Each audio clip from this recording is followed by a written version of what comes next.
What is the most distinguishing feature of thoracic vertebrae compared to other vertebrae? A. Presence of transverse foramina.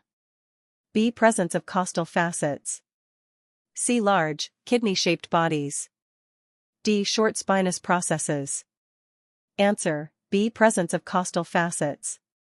Which ligament prevents hyperflexion in the thoracic spine? A. Ligamentum flavum.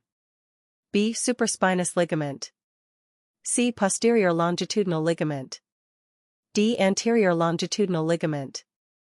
Answer: C. Posterior longitudinal ligament. Which thoracic vertebra has the smallest transverse process?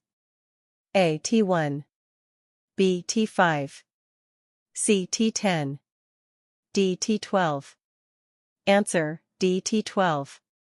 The facet joints of thoracic vertebrae are formed by A. The pedicles and transverse processes. B. The superior and inferior articular processes. C. The spinous processes.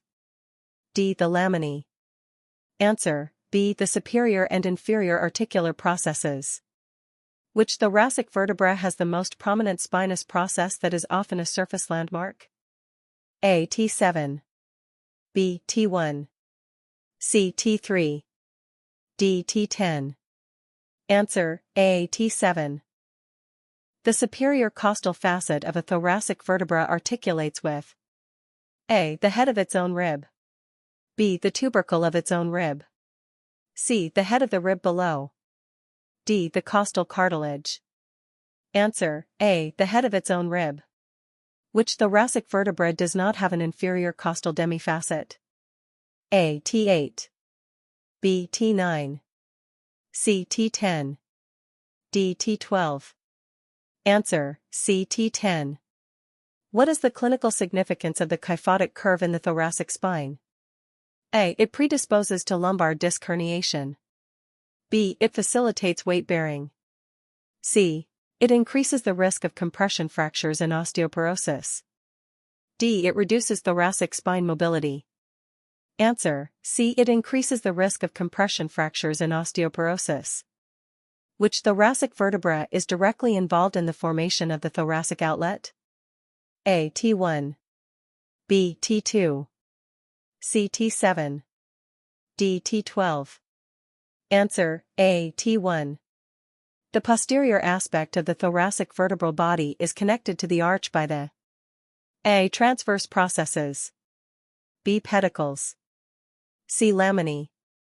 D. Spinous processes. Answer: B. Pedicles. Which thoracic vertebrae are considered atypical? A. T2 and T8. B. T1, T9, T10, T11, T12. C. T5 and T6. D. T3 and T7. Answer: B. T1, T9, T10, T11, T12. The intervertebral discs in the thoracic region are thinner compared to the lumbar region. What is the functional significance of this?